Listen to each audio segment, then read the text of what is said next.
1971 সনের স্বাধীনতা যুদ্ধের অবিসাংবাদিক নেতা বঙ্গবন্ধু শেখ মুজিবুর রহমান রচিত অসমাপ্ত আত্মজীবনী থেকে আজ পাঠ করছি ষষ্ঠ পর্ব। আমার আব্বা খবরের কাগজ রাখতেন। আনন্দবাজার, বসুমতী, আজাদ, মাসিক মোহাম্মদী ও সওগাত। ছোটবেলা থেকে আমি সকল কাগজই পড়তাম। স্কুলে ছেলেদের মধ্যে আমার বয়স একটু বেশি হয়েছে, কারণ প্রায় 4 বছর আমি লেখাপড়া করতে পারি নাই। আমি ভীষণ একগুঁয়ে ছিলাম। আমার একটা দল ছিল, কেউ কিছু বললে তার আর রক্ষা ছিল না। মারপিট করতাম আমার দলের ছেলেদের, কেউ কিছু বললে একসাথে ঝাঁপিয়ে পড়তাম। আমার আব্বা মাঝে মাঝে অতিষ্ঠ হয়ে উঠতেন, কারণ ছোট শহর, নালিশ হতো। আমার আব্বাকে আমি খুব ভয় করতাম। আর একজন ভদ্রলোককে ভয় করতাম, তিনি আব্দুল হাকিম মিয়া। তিনি আমার আব্বার অন্তরঙ্গ বন্ধু ছিলেন, একসঙ্গে চাকরি করতেন। আমাকে কোথাও দেখলে আব্বাকে বলে দিতেন অথবা নিজেই ধমকিয়ে দিতেন। যদিও আব্বাকে ফাঁকি দিতে পারতাম, তাকে ফাঁকি দিতে পারতাম না। আব্বা থাকতেন শহরের একদিকে আর তিনি থাকতেন অন্যদিকে। হাকিম সাহেব বেঁচে নেই, তার ছেলেরা লেখাপড়া শিখে মানুষ হয়েছে। একজন কেন্দ্রীয় সরকারের অধীনে বড় চাকরি করেন, আরেকজন সিএসপি হয়েছে। তখন গোপালগঞ্জে MLA ছিলেন খন্দকার শামসুদ্দিন আহমেদ সাহেব। তিনি নামকরা উকিলও ছিলেন।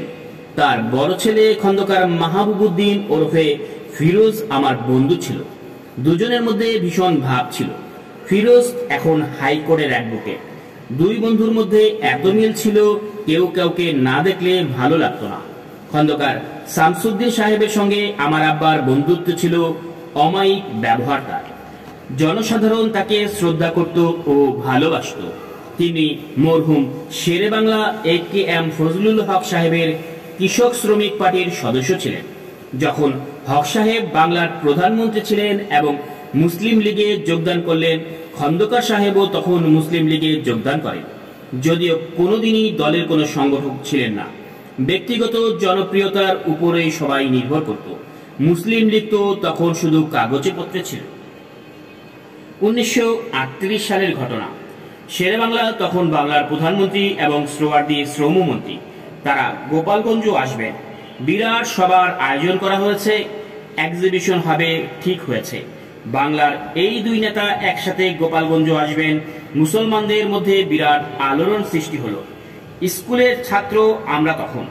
আগেই বলেছি আমার বয়স একটু বেশি, তাই স্বেচ্ছাসেবক বাহিনী করার ভার পড়ল আমার উপর। আমি স্বেচ্ছাসেবক বাহিনী করলাম দলমত নির্বিশেষে সবাইকে নিয়ে। পরে দেখা গেল হিন্দু ছাত্ররা স্বেচ্ছাসেবক বাহিনী থেকে সরে পড়তে লাগলো। ব্যাপার কি বুঝতে পারছি না। এক বন্ধুকে জিজ্ঞেস করলাম, সেও ছাত্র। সে আমাকে বলল, কংগ্রেস থেকে নিষেধ করেছে আমাদের যোগদান করতে, যাতে বিরূপ সম্বর্ধনা হয় তারও চেষ্টা করা হবে। এক্সিবিশনে যাতে দোকানপাট না বসে তাও বলে দেওয়া হয়েছে। তখনকার দিনে শতকরা 80টি দোকান হিন্দুদের ছিল। আমি এই খবর শুনে আশ্চর্য হলাম, কারণ আমার কাছে তখন হিন্দু মুসলমান বলে কোনো জিনিস ছিল না। হিন্দু ছেলেদের সাথে আমার খুব বন্ধুত্ব ছিল। একসাথে গান বাজনা, খেলাধুলা, বেড়ানো সবই চলত। আমাদের নেতারা বললেন, হক সাহেব মুসলিম লীগের সাথে মন্ত্রিসভা গঠন করেছেন বলে হিন্দুরা খেপে গিয়েছে। এতে আমার মনে বেশ একটা রেখাপাত করল। হক সাহেব ও শহীদ সাহেবকে সংবর্ধনা দেওয়া হবে, তার জন্য যা কিছু প্রয়োজন আমাদের করতে হবে। আমি মুসলমান ছেলেদের নিয়ে স্বেচ্ছাসেবক বাহিনী করলাম। তবে কিছু সংখ্যক নমশূদ্র হিন্দু শ্রেণী যোগদান করল, কারণ মুকুন্দ বাহিনী মল্লিক তখন মন্ত্রী ছিলেন এবং তিনিও হক সাহেবের সাথে আসবেন। শহরে হিন্দুরা সংখ্যায় খুবই বেশি। গ্রাম থেকে যথেষ্ট লোক এলো, বিশেষ করে নানা রকম অস্ত্র নিয়ে। যদি কেউ বাধা দেয়, যা কিছু হয় হবে। সাম্প্রদায়িক দাঙ্গাও হতে পারে। হক সাহেব ও শহীদ সাহেব এলেন। সভা হলো, এক্সিবিশন উদ্বোধন করলেন। শান্তিপূর্ণভাবে সবকিছু হয়ে গেল। হক সাহেব পাবলিক হল দেখতে গেলেন, আর শহীদ সাহেব গেলেন মিশন স্কুল দেখতে। আমি মিশন স্কুলের ছাত্র, তাই তাকে সংবর্ধনা দিলাম। তিনি স্কুল পরিদর্শন করে হাঁটতে হাঁটতে লঞ্চের দিকে চললেন। আমিও সাথে সাথে চললাম।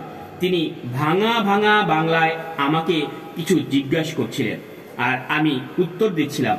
আমার দিকে চেয়ে জিজ্ঞেস করলেন আমার নাম এবং বাড়ি কোথায়। একজন সরকারি কর্মচারী আমার বংশের কথা বলে আমাকে পরিচয় করিয়ে দিলেন। তিনি আমাকে ডেকে নিয়ে খুব কাছে আদর করলেন এবং বললেন, তোমাদের এখানে মুসলিম লীগ করা হয় নাই? বললাম, কোনো প্রতিষ্ঠান নাই, মুসলিম লীগও নাই।